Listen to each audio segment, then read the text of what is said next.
There was once a swan that lived in a lake. Everybody's attention he could take. Charlie was the name of this great big bird. Super cool, he was followed by a herd. He was the superstar of the glee club. He had really good grades and was the hub.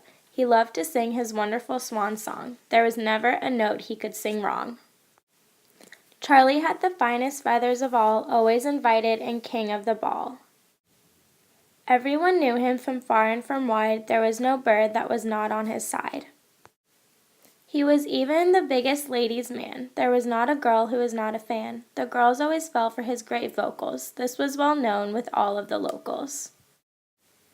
However, there was one special lady that he thought he could be with just maybe. She was the prettiest in all the land. All he wanted was her beautiful hand. She could always put him in a good mood, for to him she was never ever rude. Charlie loved her more than anyone else, always putting Penny before himself. One day he came to her very perplexed. His night of sleep made him very distressed.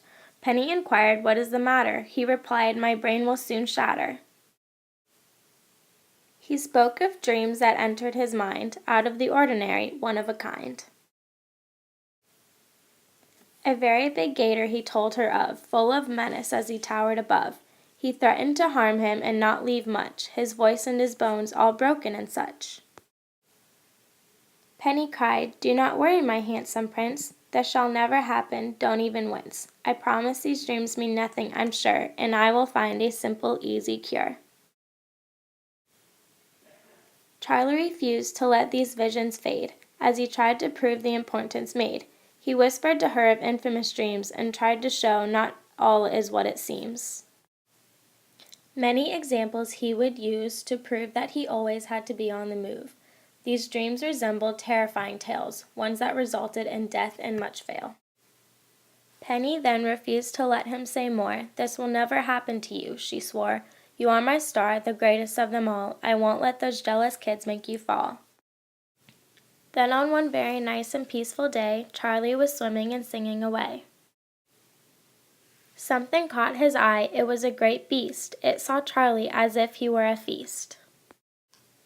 The croc came quick and too close for comfort, but then the croc said, "Listen, my time is short. I came to tell you of your gorgeous voice. Many should listen, so all can rejoice. Your singing should be heard from near and far. When you think about it, you are a star. Let us give everyone an awesome show. Maybe if they see, your fan base will grow." The swan then remembered his restless nights, and how they foretold of some gruesome fights. "Mr. Croc, I am wary of your game, because if eaten, that would be a shame." The croc knew what to say and how to go. "Don't worry, swan, I'm here to help, you know." With this the swan thought he was on his side, but what the croc left out was that he lied. As the great swan sang, the beast awed in shock, but the croc bit his neck, tight as a lock. As this happened, the swan saw no one near. He let out a squawk, for he was in fear. Charlie was in horror at the croc's smile. The croc knew he was more than worthwhile. "Oh no, why did I listen to Penny? My dreams were correct, there were so many." He cried for help, he thought, just one more try. Then his friends came running, they heard his cry. As everyone came to see the big fight, the big bad gator was there in plain sight. They saw Charlie and the alligator. Charlie needed help sooner than later. He told the croc to say what had happened. Charlie knew how to make this bad fight end. The gator said how he had tricked Charlie by telling him to sing a swan song key. The gator's mouth had opened like a door, so then Charlie rolled out onto the floor. He ran and flew into a great big tree. This time around, more careful he would be. Now the big bad gator had let him go. He said, "I will tell you all what I know. Learn a good lesson, I know I must. It is flattery, this you cannot trust." "Hey Charlie, I beg of you, come back here," said the big bad gator, wanting him near. "Never again will I listen to you. I know that your flattery is not true."